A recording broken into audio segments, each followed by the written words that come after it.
SNDP യോഗം general secretary Vellappally നടേശനെതിരെ രൂക്ഷ വിമർശനവുമായി മുസ്ലിം ലീഗ് മുഖപത്രം. കേരളം വൈകാതെ മുസ്ലിം ഭൂരിപക്ഷ പ്രദേശമാകുമെന്ന പ്രസ്താവനയ്ക്കെതിരെയാണ് വിമർശനം. വെള്ളാപ്പള്ളിയുടേത് പച്ച വർഗീയതയാണ്.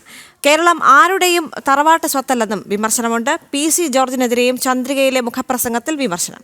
ദിസ്ന സുരേഷ് ചേരുന്നുണ്ട് കൂടുതൽ വിവരങ്ങളുമായി. ദിസ്ന, ഏത് തരത്തിലാണ് വെള്ളാപ്പള്ളി നടേശനെതിരെ വിമർശനം ഉന്നയിച്ചിരിക്കുന്നത് ലീഗ്?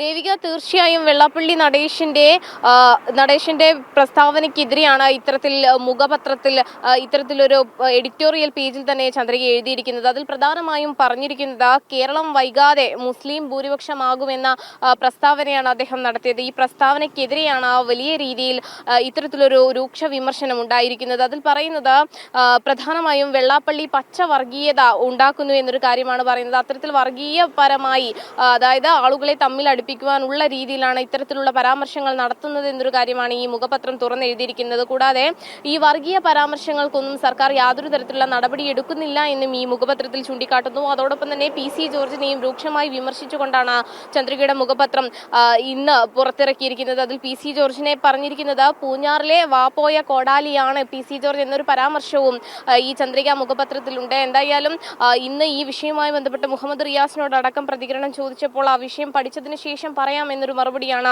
മുഹമ്മദ് റിയാസ് അടക്കം നിലപാടെടുത്തിരിക്കുന്നത്. എന്തായാലും വലിയൊരു രീതിയിലുള്ള വിമർശനം തന്നെയാണ് വെള്ളാപ്പള്ളിക്കെതിരെ ചന്ദ്രിക മുഖപത്രത്തിൽ ഉള്ളത്. ദേവിക, ശരി.